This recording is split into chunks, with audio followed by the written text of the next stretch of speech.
दुधात भेसळ केली किंवा कुठल्याही अन्नपदार्थात भेसळ केली किंवा सर्वसामान्य व्यक्तीच्या पोटामध्ये विषारी द्रव्याच्या माध्यमातून प्रवेश करण्याचा प्रयत्न केला, मग ही सगळी रासायनिक प्रक्रिया ज्या ठिकाणी होते, दुधात भेसळ ज्या ठिकाणी होते किंवा ज्या पद्धतीनं औषध गोळ्या असतील, निकृष्ट दर्जाचे असतील, अन्नधान्य असेल, याच्यात जर केमिकल युक्त काही भेसळ करण्याचा प्रयत्न केला तर 12 जून 2026 पासून ही संघटित गुन्हेगारी मानली जाईल आणि एफडीएचे कमिशनर सन्माननीय तुकाराम मुंडे साहेबांनी इथून पुढं मग ते गुटखा विक्री असेल किंवा कुठल्या अन्नपदार्थात भेसळ असेल, दूध भेसळ असेल, औषध भेसळ असेल, ही सगळी संघटित गुन्हेगारी जर तुम्ही एखाद्या ठिकाणी, एखाद्या जागेमध्ये, एखाद्या डिस्ट्रीब्युटर कडून, एखाद्या सेलर कडून किंवा हे सगळं करण्यासाठी कुणी फंडिंग करत असेल, वेगवेगळ्या पद्धतीनं याला संघटित गुन्हेगारी मानून त्यांना मकोका अंतर्गत त्यांच्यावर कारवाई केली जाईल असा राज्य सरकारने स्पष्ट आदेश काढला.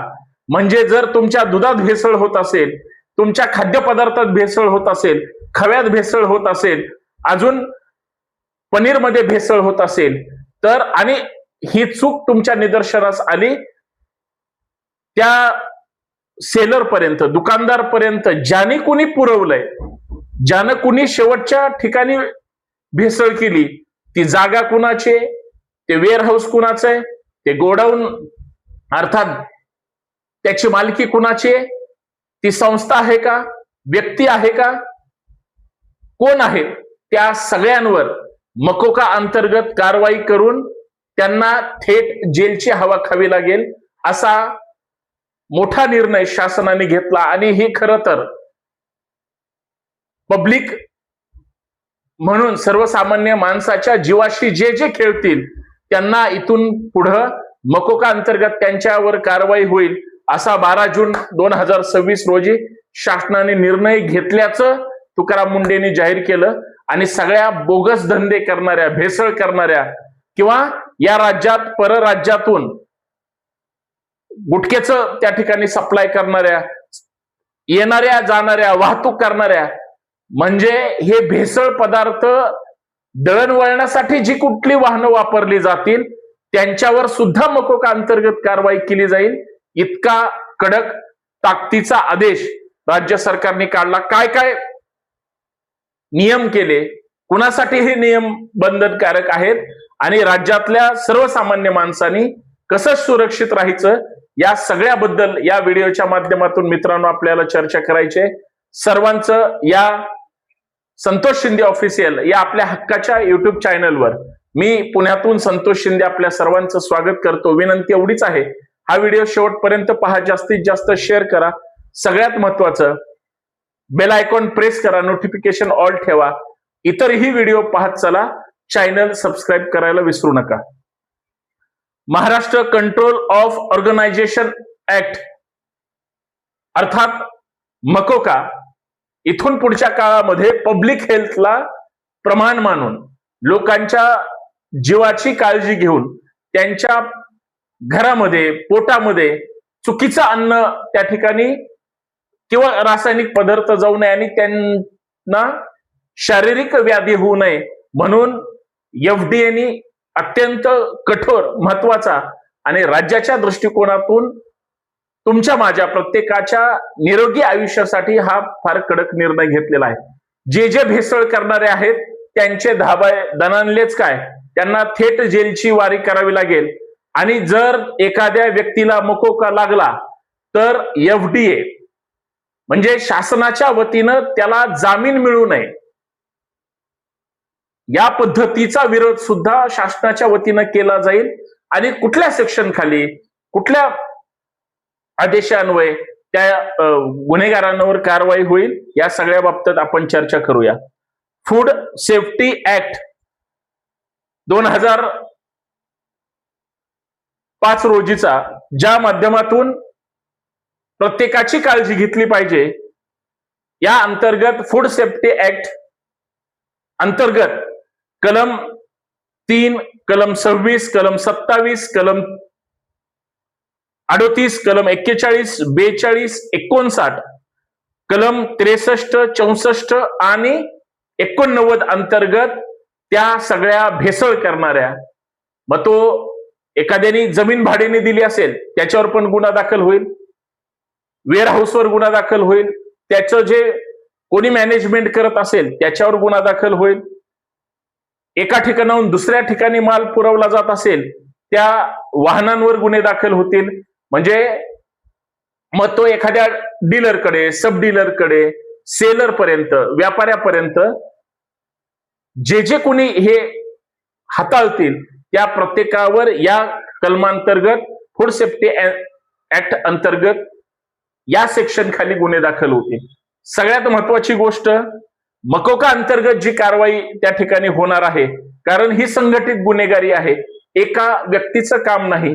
आणि याच्यातून जर पब्लिक हेल्थ डिस्टर्ब होत असेल, त्यांना वाईट परिणामांना सामोरे जावं लागत असेल, तर जसं नेशन फर्स्ट तसं हेल्थ सुद्धा फर्स्ट या अनुषंगानं मकोका अंतर्गत कलम 21D, कलम 21E अर्थात कलम 21F, कलम 21(3), 4, 18 and 23 या कलमा अंतर्गत सुद्धा या सगळ्या व्यक्तींवर त्या ठिकाणी मकोका अंतर्गत संघटित गुन्हेगारी म्हणून त्यांच्यावर गुन्हे दाखल केले जातील.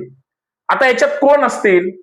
बऱ्याच संस्था असतात, मग त्या दूध उत्पादक, वितरण किंवा कुठलीही नंबर ऑफ संस्था आहेत, त्या सगळ्यांवर कारवाई होईल, आस्थापनेवर कारवाई होईल, व्यक्तींवर कारवाई होईल आणि ही कारवाई मोकाची असेल, मकोकाची असेल.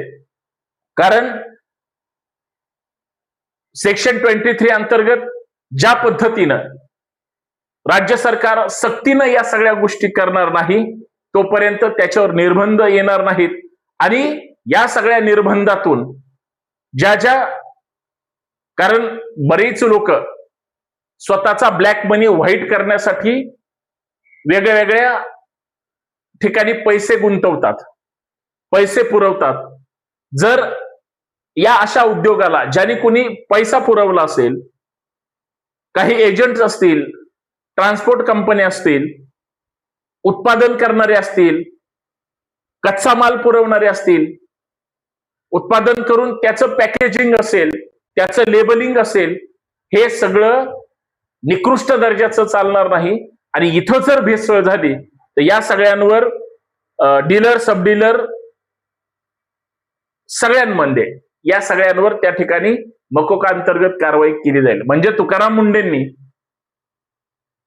साधारणतः चार्ज कधी घेतलाय या सगळ्या गोष्टीचा, या सगळ्या बाबतीत कारवाई कशी केली जाईल, तर त्याची थोडी माहिती घेतल्यानंतर लक्षात आलं 25 मे ते 11 जून म्हणजे कालपर्यंत 25 मेला चार्ज घेतला ते 11 जून या दरम्यान 354 कारवाया झाल्या. म्हणजे वेगळ्या वेगळ्या ठिकाणचे काही सील केले, प्रोडक्ट टेस्टिंगला घेतले. त्या 354 मध्ये 344 ठिकाणी भेसळयुक्त त्या ठिकाणी पदार्थ आढळले, त्या वस्तू आढळल्या, ज्याच्यामध्ये दोषी ठरले गेले साधारणतः 3,27,00,000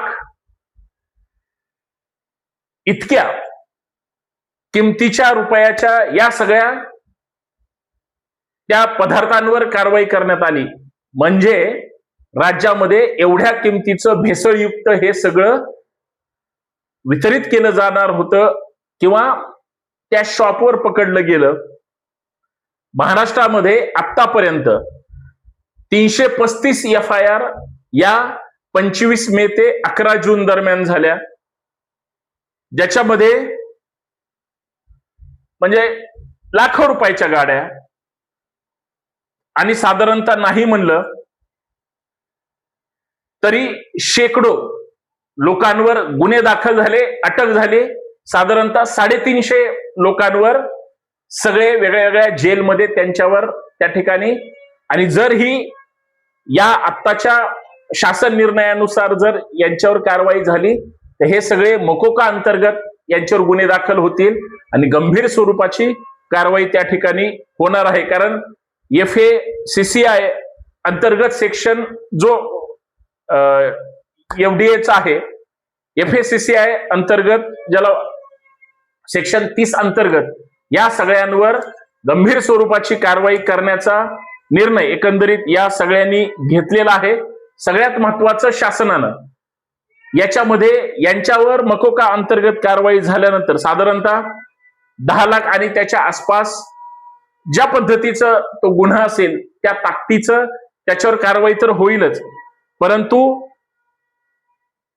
फूड डेप्युटी ऑफिसर याच्याकडे संबंधित कारवाईचे त्या विभागाअंतर्गत अधिकार दिलेले आहेत. ते अधिकार त्यांनी पूर्णपणे वापरायचे. याच्या अगोदर सुद्धा होते, परंतु सगळीकडे पैशावर सगळ्यांना विकत घेतलं जातं, वेगळं सांगायची गरज नाही. परंतु आता मात्र सगळ्यांवर सक्तीनं कारवाई केली जाणार आहे आणि अटक केल्यानंतर मी आत्ताच मगाशी सांगितल्याप्रमाणे यांना जामीनच मिळू द्यायचा नाही, यांच्या पूर्ण मुसक्या आवळून टाकायच्या आणि संघटित गुन्हेगारी मध्ये जे मोकामध्ये गेले त्यांची अवस्था काय असते हे त्या गुन्हेगारांनाच त्याचं दुःख माहिती आहे. आणि हे सगळं महाराष्ट्र उघड्या डोळ्यांनी सध्या पाहतो आहे. अशा पद्धतीच्या ऑर्डर आता शासनाने त्या ठिकाणी काढलेले आहेत. म्हणून व्यक्ती, संस्था किंवा आस्थापना यांना कुणाला सुट्टी दिली जाणार नाही. सगळ्यात महत्वाचं, गुजरातमधून वेळोवेळी गुटखा त्या ठिकाणी महाराष्ट्रात येतो. महाराष्ट्रात गुटखा बंदी आहे. खवा येतो किंवा अजून जे काही दुधापासून तयार होणारे पनीर असेल, इथं सुद्धा प्रचंड मोठ्या प्रमाणात भेसळ होते. तर ही भेसळ दळणवळण करणारे, पुरवठा करणारे कोणालाही सुट्टी दिली जाणार नाही. कारण प्रत्येक व्यक्तीचं आरोग्य यालाच सर्वोच्च प्राधान्य दिलं जाईल असं एकंदरीत त्या ठिकाणी सांगण्यात आलेलं आहे. आणि भारतीय संविधानानं जर या सगळ्या गोष्टीच्या, व्यक्तींच्या आरोग्याला सर्वोच्च महत्व दिलं असेल आणि त्यालाच सर्वोच्च प्राधान्य दिलं असेल तर मग याच्यामध्ये कुणालाही म्हणजे मुलाहिजा बाळगला जाणार नाही. आणि जर शरीरावर इजा, इंजुरियस टू हेल्थ असं म्हणतात, तर हा संवैधानिक अधिकार याच्यापासून FDAने जो काही हक्क, अधिकार आणि कारवाई करण्याची ठरवलेला आहे, त्याच्यामुळं आर्टिकल 47 नुसार त्या सगळ्यांवर अत्यंत गंभीर स्वरूपाची कारवाई होईल अशा पद्धतीच्या सूचना तुकाराम मुंडेंनी दिल्या. त्याचबरोबर हॉस्पिटलच्या बाबतीमध्ये शासनानं अजून एक दुसरा महत्वाचा निर्णय घेतलेला आहे. बऱ्याच हॉस्पिटलमध्ये हा 12 जूनचा दुसरा अध्यादेश आहे, ज्याच्यामध्ये जर एखाद्या हॉस्पिटलमध्ये एखादा रुग्ण ऍडमिट असेल आणि तिथलं हॉस्पिटल त्याच्यावर जर त्याच हॉस्पिटलच्या मेडिकल मधून औषध गोळ्या खरेदी कराव्यात अशी जर सक्ती करत असेल तर ते हॉस्पिटल तसं करू शकत नाही. 12 जून 2026 रोजी शासनानं निर्णय घेतला. पेशंट असो किंवा पेशंटचे नातेवाईक असो, त्यांच्या मनावर आहे, त्यांना ते व्यक्ती स्वातंत्र्य आहे हॉस्पिटलच्या मेडिकल मधून औषध गोळ्या घ्यायच्या की बाहेरच्या मेडिकल मधून. ह्या त्यांचा, पेशंटचा आणि त्यांच्या पालकांचा तो वैयक्तिक अधिकार आहे. हॉस्पिटलनी सक्ती करू नये. आणि जर हॉस्पिटलनी सक्ती केली तर हॉस्पिटलवर कायदेशीर कारवाई करण्याचा एक स्वतंत्र अध्यादेश सुद्धा शासनाने काढलेला आहे. म्हणजे आता कोणालाही सुट्टी दिली जाणार नाही, कोणाच्याही जीवाशी खेळण्याचा अधिकार नाही. तोही तुकाराम ग्रेट होता, हाही तुकाराम ग्रेट आहे. तोही लोकांसाठी काम करत होता, हाही लोकांसाठी काम करतो आहे. प्रामाणिकपणे काम केल्यानंतर कुठलीही खुर्ची असू द्या किंवा कुठल्याही खुर्चीवर बसू द्या, ज्या संविधानाला प्रमाण मानून जनतेची, लोकांची सेवा करण्यासाठीची निपक्षपातीपणाची ज्यावेळेस शपथ घेतली जाते त्यावेळेस ती प्रामाणिकपणे पार पाडली जाते. ते तुकाराम मुंडेंच्या या कृतीतून दिसतंय. आणि या सगळ्या ह्याच्यामुळे महाराष्ट्रातील सगळे दूध उत्पादक असतील, दुधावर प्रक्रिया करणारे असतील, यांना चांगले दिवस येतील. भेसळयुक्त कुणाच्याही पोटात घरापर्यंत जाणार नाही. आणि जे कोणी पाठवण्याचा प्रयत्न करतील ते मकोका अंतर्गत कारवाई झाल्यानंतर तुम्हाला माहितीये 10 वर्षाची शिक्षा, दंड आणि सुट्टी पण, जामीन लवकर होऊ देत नाही. आणि शासनच जर त्याच्यावर पार्टी होणार असेल, त्याच्या बेलला विरोध करणार असेल, तर ही लोक लवकर सुटणार नाहीत. इतका कडक निर्णय घेतल्यानंतर, तशी अंमलबजावणी झाली तर भेसळमुक्त महाराष्ट्र व्हायला जास्त वेळ लागणार नाही, असं माझं प्रामाणिक मत आहे. तुम्हाला काय वाटतं? खरंच हा विद्रोही तुकाराम आहे की नाही? लोकांच्या हिताचा निर्णय घेणारा. धन्यवाद. हा व्हिडिओ जास्तीत जास्त शेअर करा, लोकांपर्यंत पाठवा आणि सगळ्यात महत्वाचं, चॅनल सबस्क्राईब करायला विसरू नका.